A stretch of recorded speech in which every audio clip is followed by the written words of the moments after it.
Les autorités kurdes de Syrie accusent la Turquie d'avoir bombardé une prison où sont détenus des djihadistes de l'organisation État islamique dans le nord de la Syrie.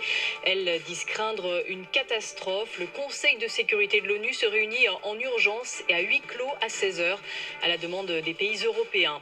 Le Sénat vote à l'unanimité la création d'une commission d'enquête sur l'incendie de l'usine Lubrizol de Rouen, 2 semaines après le sinistre, pour évaluer l'intervention des services de l'État dans la gestion des conséquences de ce feu de produits chimiques.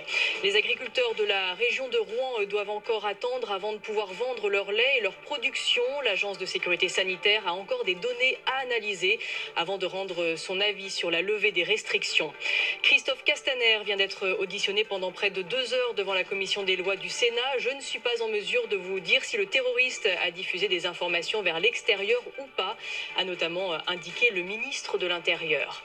La communauté juive d'Allemagne demande une meilleure protection après l'attaque antisémite survenue dans la ville d'Halle. Le tireur a tenté d'entrer dans une synagogue avant d'ouvrir le feu sur une passante et dans un restaurant. 2 personnes sont mortes. Le suspect a diffusé la fusillade en direct sur Internet. Après l'OL, c'est Toulouse qui se sépare de son entraîneur. Alain Casanova quitte le club d'un commun accord. Toulouse est 18e au classement de Ligue 1 de football. France Info. Et tout est plus clair.